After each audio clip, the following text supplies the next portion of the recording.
Salut les amis, j'espère que vous allez bien. On se retrouve pour une nouvelle vidéo sur FootSen. Aujourd'hui, nous allons vous donner 10 joueurs sénégalais champions d'Afrique 2021 et qui ont un avenir incertain à quelques mois du début de la Coupe du Monde 2022. On va se baser sur les dernières rumeurs, le temps de jeu des joueurs dans leur club, mais également leur situation contractuelle. Mais avant de démarrer, n'oubliez pas de vous abonner et d'activer la cloche de notification pour ne rater aucune de nos prochaines vidéos. D'abord au poste de gardien de but, le deuxième portier des Lions, Alfred Gomis, ne sait toujours pas où il jouera cette nouvelle saison 2022-2023. Arrivé en 2020 en provenance de Dijon pour remplacer Edouard Mendy parti à Chelsea, Alfred Gomis a réussi sa première saison avec le Stade Rennais. Mais la saison dernière, il avait eu beaucoup de difficultés. Le Stade Rennais vient de recruter Steve Mandanda, le portier de l'Olympique de Marseille, pour remplacer Alfred Gomis. Les dirigeants du Stade Rennais ont demandé au portier sénégalais de quitter le club breton. Il a quelques offres en Angleterre, mais pour le moment, rien de concret. Bouna Sarr, lui également, a des difficultés au Bayern Munich. En manque de temps de jeu depuis la saison dernière, Bouna Sarr est blessé depuis plusieurs semaines maintenant. Il n'est pas trop apprécié par Julian Nagelsmann, qu'il a très peu utilisé depuis qu'il a rejoint le club munichois. On parle d'un retour du joueur à l'Olympique de Marseille, mais avec le recrutement du jeune Isaac Touré, cette option est de moins en moins envisageable. On parle aussi de quelques clubs italiens qui veulent attirer l'ancien joueur du FC Metz. Le cas Abdi Diallo intéresse également les Sénégalais. En tant que titulaire en défense centrale du Lyon aux côtés de Kalidou Koulibaly, il a besoin du temps de jeu avant la Coupe du Monde. Mis sur la liste des joueurs transférables, Abdi Diallo a plusieurs options. D'abord, le Milan AC avec qui il a déjà un accord, mais le Paris Saint-Germain réclame 30 millions d'euros pour libérer le joueur de 26 ans. Une somme jugée trop chère par les dirigeants milanais. Il y a aussi des clubs de la Première Ligue qui ont envie de signer le joueur. Il s'agit de West Ham et de Fulham.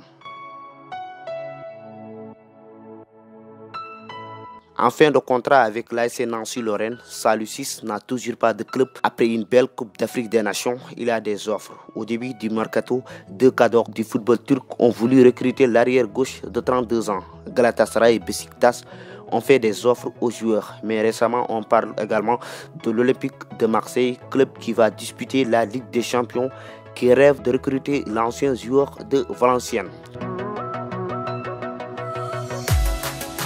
Comme Salou Ciss, Cheikhou Kouyaté est aussi libre sur le marché des transferts. Après 4 saisons passées à Crystal Palace, Kouyaté n'a pas pu renouveler son contrat. Kouyaté pourrait quitter le championnat anglais où il joue depuis près de 8 saisons. D'après nos informations, c'est Trabzonspor, le vainqueur du championnat turc, qui est en pole position pour engager l'ancien capitaine de l'équipe nationale du Sénégal. Trabzonspor veut également signer un autre champion d'Afrique. C'est l'arrière gauche des Lions, Fodé Ballo-Touré, qui évolue au Milan AC. Il est parti pour très peu jouer cette nouvelle saison. L'ancien de Lille et de l'AS Monaco pourrait se relancer en Turquie avec Trabzonspor. Le cas Idrissa Gana Gueye est également très scruté par les Sénégalais du fait de son apport en équipe nationale. Bien vrai qu'il est sur le marché des transferts, Gana pourrait finalement rester au Paris Saint-Germain du fait de son refus de quitter le club. Au début, un accord avait été trouvé entre Galatasaray et le Paris Saint-Germain pour le joueur, mais Gana a décliné la proposition. Et il y a quelques jours, c'est Everton qui était favori pour faire revenir le joueur en Premier League. On parlait même d'une visite médicale. Mais Gana est toujours à Paris et son transfert à Everton devient de plus en plus incertain. L'été de Bamba Dieng à l'Olympique de Marseille est très compliqué sous les ordres d'Igor Tudor, le nouveau coach du club phocéen. Bamba Dieng est sonné de quitter le club par le nouveau technicien. Mais ce dernier avait refusé, mais depuis lors, il ne joue plus et n'assiste plus aux séances d'avant-match. Vu la situation, il pourrait quitter le club marseillais. Des clubs comme Hoffenheim ou encore Benfica Lisbonne veulent recruter le joueur de 22 ans. Ismaïla Sarr n'a toujours pas quitté Watford. Avant-hier, il a débuté la nouvelle saison avec son club.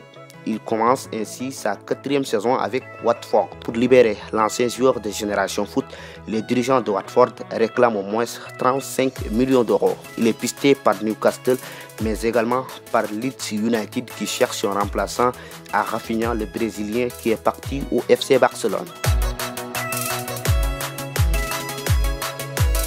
On termine avec Boulaye Dia qui pourrait retourner en Ligue 1 française.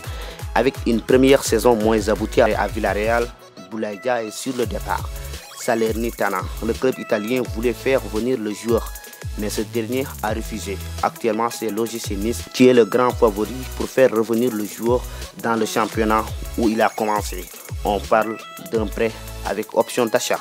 On s'arrête là pour ce sujet. On se retrouve à la prochaine fois pour une autre vidéo sur FootSen.